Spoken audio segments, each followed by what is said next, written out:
You have a very priceless instrument, I understand. Could you tell us a little bit about it? It becomes more priceless all the time. Unfortunately, the prices of these instruments are just prohibitive now. This is a Strad. It's the real thing. It's called Levesque. We call it affectionately Gertrude in the family. But it's called Levesque because it was owned for the better part of the 19th century by the Levesque family in France. It was made in 1720, which is the same year as the Bach Partita was written. Isn't that amazing? And that's a very nice feeling to be playing an instrument that was made at exactly the same time, even though it's a little different than it was when it was first made. The strings are different and the neck is at a slightly different angle and so forth.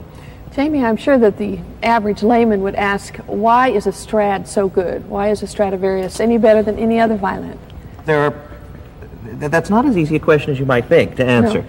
The reason that a Stradivarius is so ridiculously expensive is the same reason that a Rembrandt painting is expensive. It is a work of art even before you play one note on it. Mm-hmm. And it is an irreplaceable objet d'art. It's something that simply cannot be replaced. Therefore, its value as an antique, its value as a beautiful work of art is practically priceless.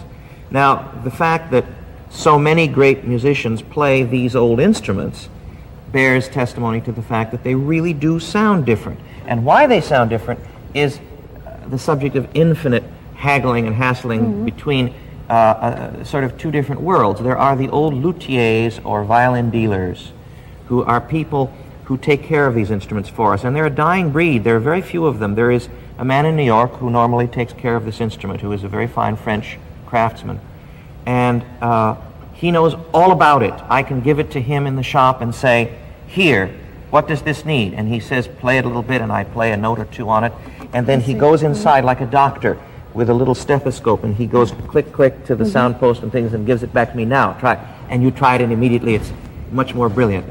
This is a kind of a musical nose that these people have about... Doctor. Exactly. Yes, that's right. But then on the other hand, in the last really 20 or 30 years, there has been a really increased interest on the part of acoustical physics people in discovering what it is that makes these special. And they've studied Strads and they've tried to figure out what he did. There's no doubt that Stradivarius was a man who chose his wood very carefully, who would even perhaps knock on it to see if it had the kind of resonance he wanted before he put it together. And then he put it together in certain proportions. The proportions are tremendously important. The thickness of the wood in proportion to the height of the rib, and all of this kind of thing. I mean, I don't begin to know very much about it, except that when I play one, I know that it is one.